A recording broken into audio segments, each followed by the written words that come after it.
Hey guys, and welcome back to another Off the Cuff. I'm sorry if you can hear my heating kicking in and out. It's snowing here today. But yeah, so I thought we would have a quick look at last night's live stream with Viva and Barnes, two lawyers. Viva is Canadian, and I know Barnes is, I don't know, from here, there, and everywhere in the States. And I just think they're really odd takes. Like, it's almost like they maybe didn't know some information, but then Barnes apparently is quite a longish term friend, 7 or 8 years friend of Jack Murphy.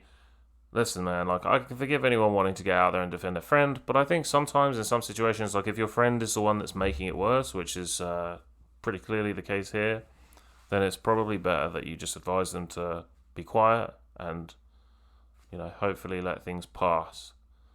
But yeah, let's have a listen, and then hopefully you guys can tell me your opinions. And happiness. And to the super chat question about the Jack Murphy dispute, the does so purportedly Jack Murphy said something that called the quartering a sexual predator, something like that.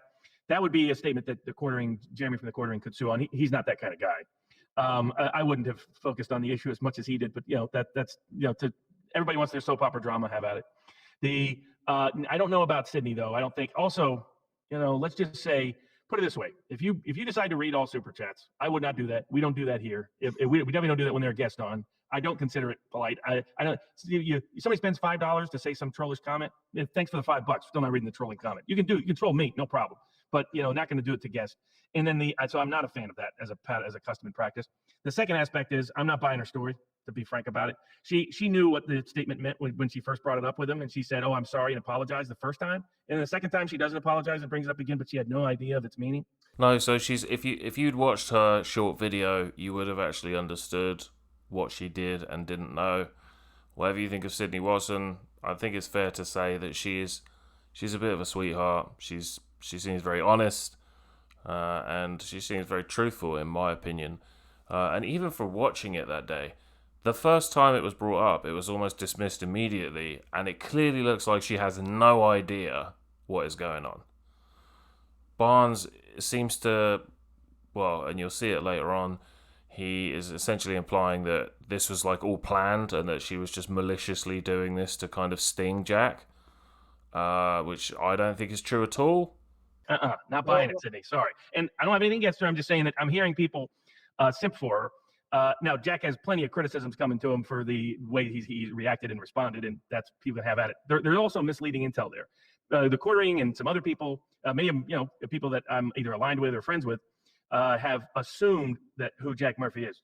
I represented him back in the day when he was someone who spent much of his life improving charter schools for African American kids in the District of Columbia, was fired because he came out as a Trump supporter for illicit politically prejudicial reasons. That's not true, but I'm not going to go into that now. That is for another day.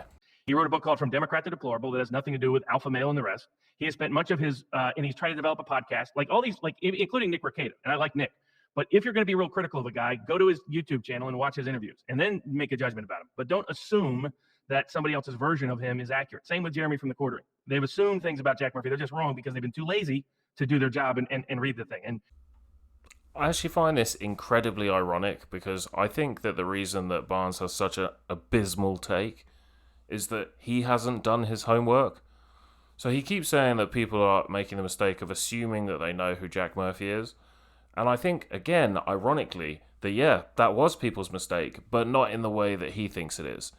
As in, people that maybe have only known Jack for like a year, or they've only known him from Timcast or the occasional, whatever his podcast is called, Jack Murphy Live, and they think that he's this kind of laid back, conservative guy, always led a half decent life, and somebody that lives a life you could aspire to, and that sort of thing. That's what they assumed he was. And for him to say that that's the mistake people are making, what he means is that from the information that has recently come out, is that now people are assuming that that's who he is. That's not what people care about. People are annoyed about the way he treated Sydney. Nobody is simping. Barnes loves to kind of roll out the simp word. Nobody is simping for Sydney. People are more annoyed that Jack has misrepresented himself to other people, to themselves, than anything else. And the fact that he then made it worse at every step by acting in a way that was completely 180 degrees against what he was, representing himself as now. So that's why people are frustrated. And the whole thing about, like, it's a woman, I wouldn't be so quick as to say that there is no kind of biological thing in there that makes people not enjoy a 6'5" middle-aged dude ranting at a young woman that probably weighs 100 pounds soaking wet. But I don't think that's the main reason, because I think if she had done that with Elijah or like anybody else, I don't really know Elijah that well, but I think if he had done that where he said 4 times with a real scowl on his face, F you, use your brain, or whatever he said, use your common sense, use your brain. I think people would have been equally, or at least very closely, as angered as they were with what happened anyway. But what do I know? The way he handled it with Sydney was not good. However, he has spent much of his time trying to make positive improvements in the public arena. He has not spent much money or time. The liminal order is a small thing. He started about a year ago. It's not been a focus or driving point of most of his tenure. Go to his Jack Murphy Live interview shows, and he asks very thoughtful questions on very interesting topics, 95% of which have nothing to do with being an alpha male.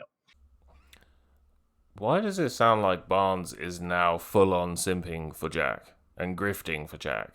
Oh, don't look at the alpha male thing. He's just a really good interview channel. Just go and look at that. He's got loads of good stuff. And so people are going to target him because of videos he made. Does that mean that should define everything he is and everybody should feel proud of themselves jumping on and bashing a guy who spent the better part of the last 5 years trying to do mostly good things? I don't think so. And you get lots of clicks on this. I get Jeremy's going to get 100,000 plus views every time he rails on it. God bless. But at some point, people should step back from the edge. And I get the Quartering getting agitated at Jack making defamatory statements about him. That's entirely fair game for him. Yeah, I agree. But this is the whole point, Barnes. I don't know whether you've followed this in real time, but what has been perturbing people most of all is how at every single step, it's been Jack making things worse for Jack.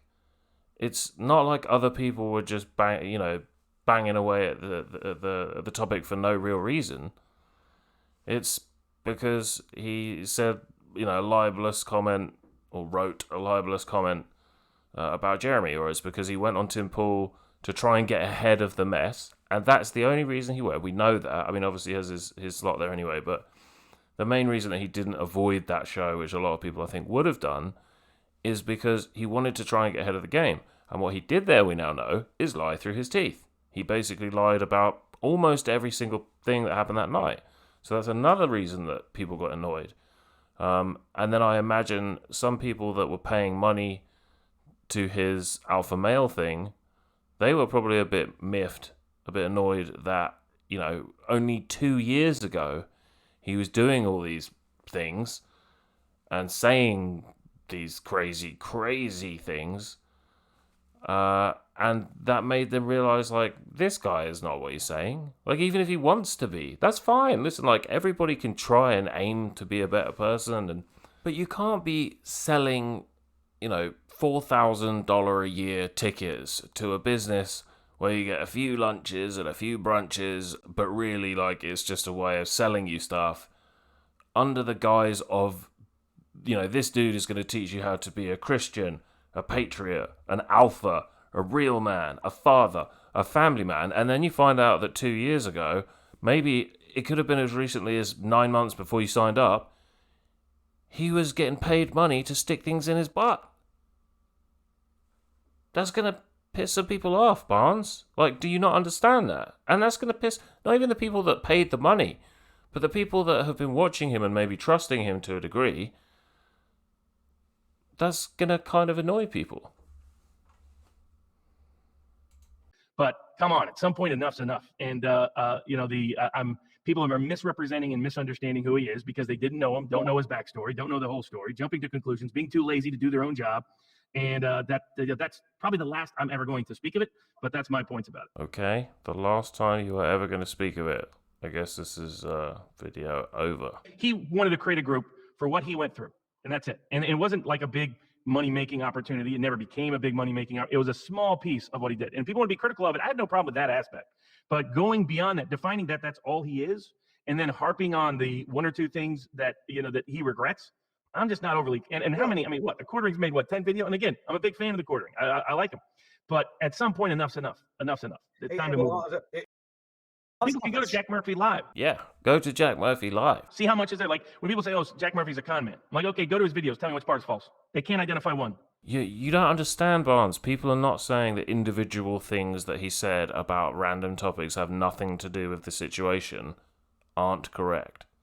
What they're saying is the person who everybody thought Jack Murphy is not the person that he is. And even if he is that person today, he wasn't that person like a year and a half ago. That's quite important for people who are not sort of buying a product. They're more buying into you or into a person. So these people that think they know more than I do about Jack are wrong. Well, unfortunately, after watching a couple of videos that Sean sent me, I feel like I probably do know him better than you do. You don't. Oh. So, if you're going to come at me with these statements, you better be ready to do it. So. Oh, and I just want you guys to take note of some of the super chats. Around this period of time, which is about 25 minutes of the stream, these super chats, like 80% of them, were trying to explain to them the situation and why their takes were so horrendous. And like Viva to a degree, but Barnes much more so, were just like, you're wrong, you're idiots, da-da-da-da. So yeah, if you can have a read, and have a read. See, this too is wrong. See, it's even Ricada explained that 3 months ago was all the way back in 2015 because he deleted the post, and that's why it says 3 months. It's 3 months from when when the post was originally put up. Jack's personal life doesn't match up his own ideal. That isn't the sign of a con man. That's the sign of somebody who is still trying to work his way through life. And that's fine, Barnes. But what people are saying is, if you've only been walking a good path for a year, and we really have to trust him now, now that we know that he's been this kind of disaffected liberal Trump supporter for 5 years, but we know that 2 years ago, less than, he was doing this crazy stuff. People are like, how do we know when to trust you and when not to? So that's what people are talking about. They're not saying you can never be a respectable person, just that your career might not be the right career at this stage. It's high school gossip. And the things that Jack has done that I have no doubt that he regrets tremendously, which unless he doesn't, hey, maybe he's happy about the videos. I don't know what high school you went to where you saw hairy middle-aged men sticking things in there. Let me stop this one. I'm going to do this one. John Correa, because I've read this comment multiple times. You two don't get it. He hoarded out his wife for internet dollars. What more do you need to know? I'm sorry. Do you think his wife doesn't have autonomy to make decisions of her own? Oh, he sent his wife to a cuckold thing. He sent her there like she's property. So you say that, sir, and you think that women are property who are incapable of making their own life decisions. Oh, Viva, get off your high horse. What he's talking about is that it's now come out that Jack Murphy's girlfriend at the time was not comfortable in a lot of this stuff, felt pressure to do it. And listen, like, I know that this happens a lot where people will come out afterwards, like after the fact, and say, "Oh, I didn't really feel like doing it," da da da da da. But it's something that people have to consider with this guy now, which maybe they wouldn't have before. I'm always curious when people tell me to please stop. But do they think that's going to work? Moving on. But no, joking aside, because I know that was a bit out of context, he is talking about the super chatters. So the people that are keeping their channel, rolling, were saying, stop, this is a bad take, go away and learn a few more details about it. And you can see Viva laughing like that kid at school that kind of laughs along with the bully so that he doesn't get bullied himself. Laura, and I'm not doing this to put you on the spot. I'm going to read it. I'm going to tell you what I think right after I read it. Why do you think it's okay to blame Sydney for being verbally abused? Disgusting. Laura, if I had a nickel for every time I was told to go F myself on YouTube, or worse, and I'll say worse, but I'm an understatement worse, we have different understandings of verbally abused. Here's a question. Why wasn't anyone jumping to Tim Pool's defense when Rugged Man verbally abused him on the channel? I mean, is everyone out there suggesting that Sydney is incapable of defending herself because she's a woman, weak and frail, and she needs the aggregate knowledge of the internet to defend her? She was told to F off. Grow up and deal with... No, Viva, that's not what anyone is saying, and you're the person that keeps bringing up the fact that she's a woman. I don't think most people really care that it happened to a woman. They just care that he looked incredibly defensive and then went immediately on the offensive. And with regards to R.A. the Rugged Man, yes, many people immediately sprung to the defense of Tim Pool. Even though R.A. the Rugged Man apologized, for whatever it's worth, because he then went on the Young Turks. But, he apologized there and then. It was like, oh, I'm sorry, I have mental health conditions, da-da-da-da-da. He didn't, storm off stage, was like, go fuck yourself. So I just think, this was... These were some incredibly bad takes. Viva has had bad takes for the whole time. Barnes was fairly quiet and has only started having some bizarre takes recently. I get it, though. I don't know why Viva is so animated. I think it's that kind of sidekick mentality, sort of wingman thing. But, yeah, I think, with Barnes, he's just defending his friend, I guess. But, anyway, thank you for sticking through me. Sticking through me? Don't stick through me. Stick with me through this. I really appreciate it. Leave a like if you like this. Share it if you will. It helps a lot. And, let me know what you guys think. Let me know if these takes were completely fair, or if you agree with me, or if you're somewhere in the middle. And I will see you again soon. Winston stopped writing, partly because he was suffering from cramp. He did not know what had made him pour out this stream of rubbish